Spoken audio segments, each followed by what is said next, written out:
Hey guys, thanks for joining me on the behind the scenes for the Legend of Zelda Game of Thrones crossover intro thing. I don't know. So this intro is actually part of a larger piece that I wanted to have released before Game of Thrones Season 5, but I just couldn't do it. I've been working on this project for like 3 years. In fact, the first script I wrote was in November of 2012. And I actually got a copy of the last page of that script. And basically in the script, I wanted to have like a Game of Thrones intro because that's the best intro on TV. I love that intro. I've actually done another version, which you probably saw in School of Thrones.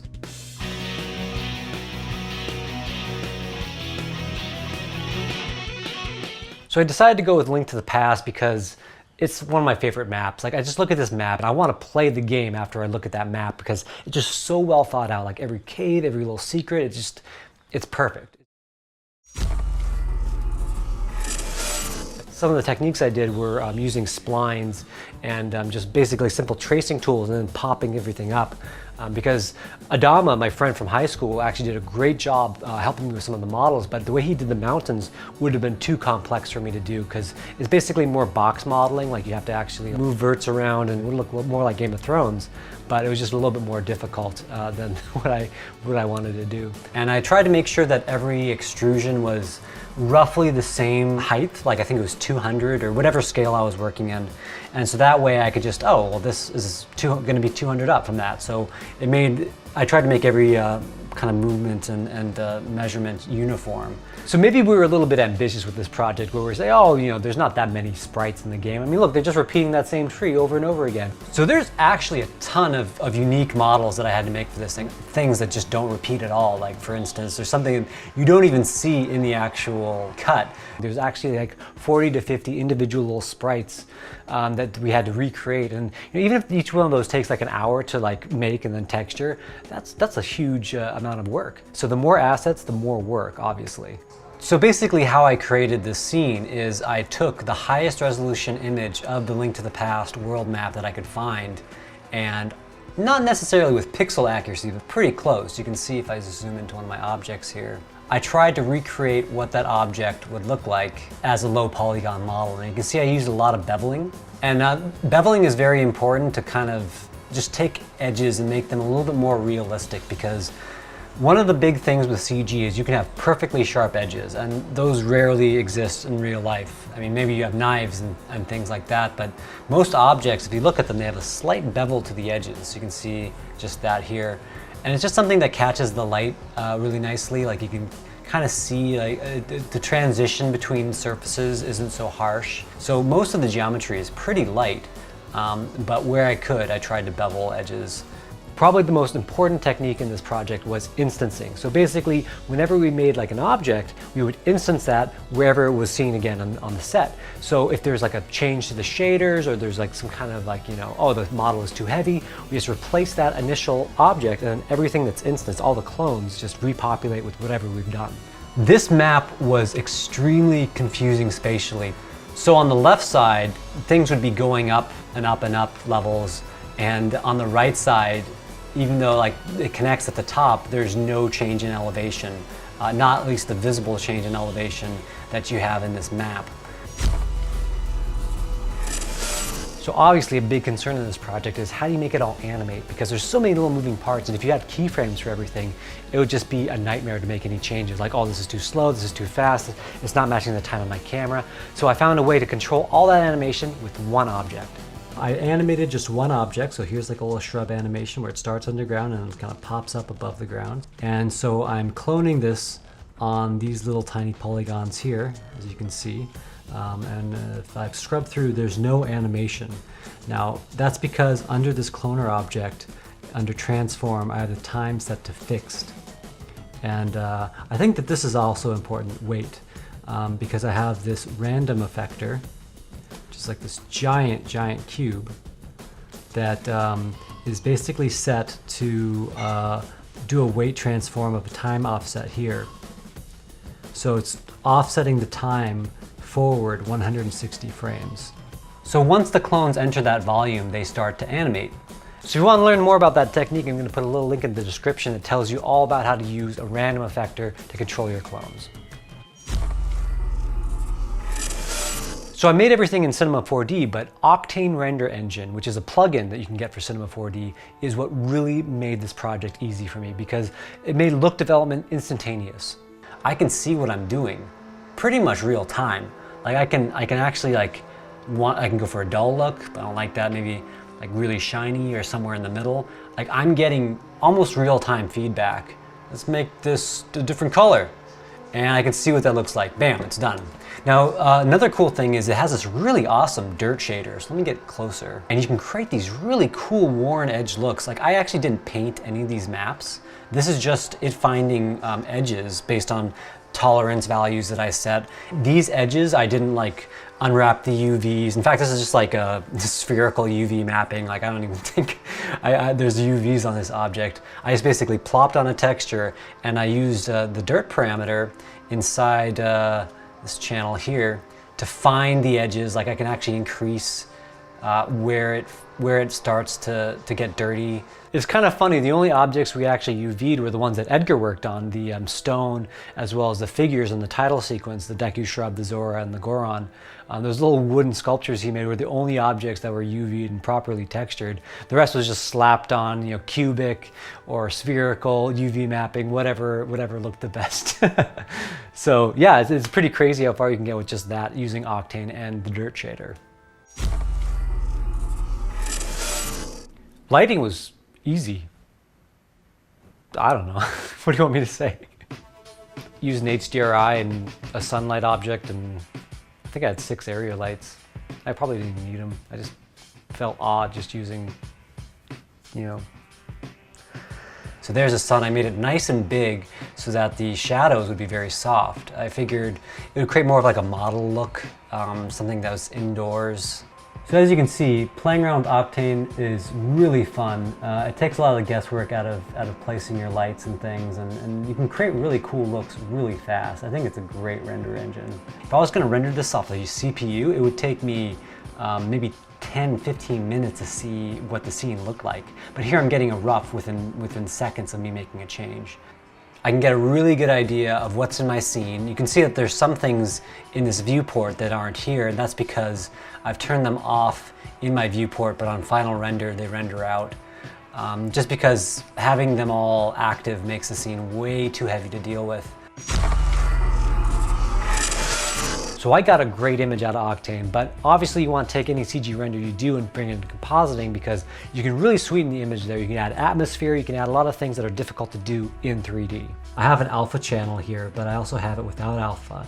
And so this is just like to give it so the background has some, it's not just fading off into sheer black, like it actually has a bit of the HDRI I used in Cinema 4D in there.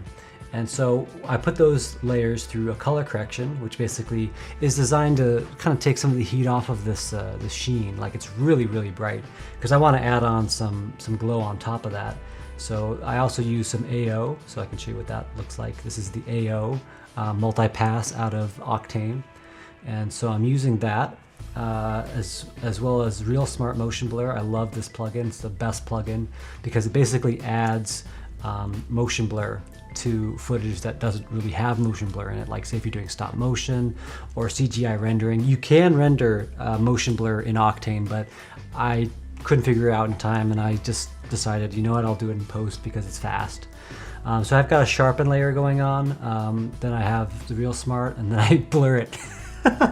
So I sharpen it just to blur it, you know, that's how I work, I don't know. So now here you can see this is basically, I'll crank up the values here. This is the post layer out of Octane. So Octane is really cool in that it actually gives you these cool post effects like glare and bloom and all the kind of glow stuff that you do in comp actually in the render. And sometimes I actually prefer to just leave it in the beauty because it looks really fantastic. I love the star glow kind of look to it. So let's go back here. So I'm adding that back on top. So again, I kind of muted the tones in this color correction so I could bring them back up with this and create a little bit more pop in those areas. I don't even know what this layer is. What is this layer? Oh, it's the depth layer, of course. It's the depth. So I'm using the depth to kind of create a little bit more atmosphere. Like it kind of gets brighter as it goes farther back. I've got a flare going on from optical flares. I've got a little bit more color correction just to give it a little more pop, and some lens effects, which is just another glow and just some kind of chromatic aberration stuff, and then some grain on top. And that's basically gives us a final image that looks like this. So one of the coolest things about working in After Effects and Cinema 4D is that they're kind of cross-compatible. You can bring in a Cinema 4D file into After Effects, extract it and get your camera data, and you're good to go. You can composite in some particles, you can composite in a ton of awesome cool stuff in After Effects, but basically using the 3D data of your scene. So what these are cards of this object here. It's basically a little cloudlet, I think again from Video Copilot, where the cloud doesn't move at all. It doesn't need to. It just I need it for the kind of wispy detail that it has there. You can see it's kind of the walls of the castle. The way I did that is with a depth map. And so you can see things that are far away are white and things that are close are black. And so I use a luma mat so that the clouds would appear where it's white and they'd kind of fade off and fall off where it's black. Sometimes it's really nice to, in Cinema 4D, export out a external compositing tag, and that'll give After Effects coordinates in 3D space, because you can have your camera anywhere in Cinema 4D, and your emitter in After Effects might be at 0, 0, 0, but your camera is at like 1,000, 1,000, 1,000, and it just does not see your emitter at all. So that's probably the trickiest part with dealing with cards like this. But once you have them placed, things are awesome, and the camera moves accordingly. So another reason why you want to do some compositing is because some things are difficult to do in 3D. For instance, the moon has kind of streaky light rays that come out of it that were really easy to do in After Effects, but obviously really tough to do in 3D. This thing is really cool. I like this element that I made. So let me actually just isolate it.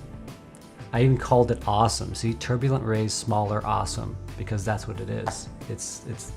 It's literally that. Let me see how I made this thing. I think I made this using one of Andrew Kramer's kind of tutorials on how to make shockwaves. Kind of turbulent noise, just doing its thing, going crazy. And another one, for some reason, just giving it some wiggle. And then the shockwave effect is this polar coordinates thing.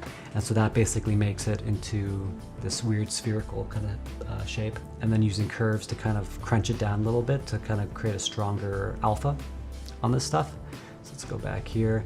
And then I pre-comped it to make it smaller, because sometimes when you're applying glows like trap code, if it like goes off the edges of the footage, it just has a hard line.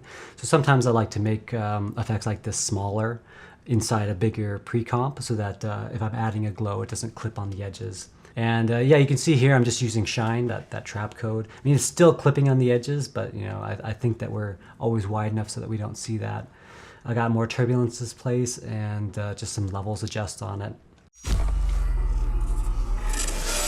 Okay, so it might not make sense, but I love that I got to put the moon from Majora's Mask into this game because it's such a cool design. I love this design. I mean, I like this version of the moon, not the version of the 3DS XL Mega Remake whatever console that they made 5 of that I didn't get because they made 5 of them. Stupid Nintendo. So it's kind of got a cool rig attached to it. Basically, I have these feathers that are cloned around a circle. So this is just like a spline. And I set that spline to face the camera. So you can see, no matter where the camera is, these feathers kind of follow the camera like a halo around the moon. One of my favorite tricks also is to use a vibrate tag with huge values, but a low frequency. It's not even reading the frequency here, but it's probably 0.001 or 2, and what that does is it basically creates motion. You can see here these are moving, but without having to go into espresso or doing any kind of light coding. It's just a fast way to create motion. It's procedural, so I like doing that a lot. These bands are really cool. I detailed these. It took me forever. I drew on a piece of paper this intricate design using the Hyrule Historia. I just picked out my favorite little, because there's a ton of great designs in the game. So I just drew a bunch of little designs, as you can see here. And then I made it a black and white image, took it into Crazy Bump, and then I created normal and depth mats that way, and that's how I created this wood texture. What I did is I modeled him as low poly as I could, and then I tried to do that beveling edges trick just to kind of take some of the heat off of those crisp edges. And then I also used a boule with some planes to kind of flatten off sections. Like, I want to give the impression that this was carved out of wood and it's not entirely even. There's some spots that are flatter than others. I tried to make it just like look like a hunk of wood that was just like carved up and made into this terrible visage I'm really glad I got to make the moon. That was one of my big goals in life. So, Zelda bucket list. Also, I don't know if you guys noticed, but I also put the lens of truth in there. And it's gone. So you take all those models, textures, renders, and you put it all together with an awesome score by Mathia, and you got the best intro I've ever made. Thanks so much for watching this behind the scenes look at the Game of Hyrule intro. I'm sorry if I glazed over the information really quickly. It's just there's a lot to cover, and I don't want to bore a lot of you guys who aren't interested in this stuff. But if you are interested, send me a message, post a comment, and ask me how certain things were done if I didn't cover it here. And I'll do my best to get back to you. And also, I'll do my best to get you the Game of Hyrule full sketch by May. It's going to be a hard push, but I'm feeling excited after the positive response to this video. Thanks, guys. Have a great day.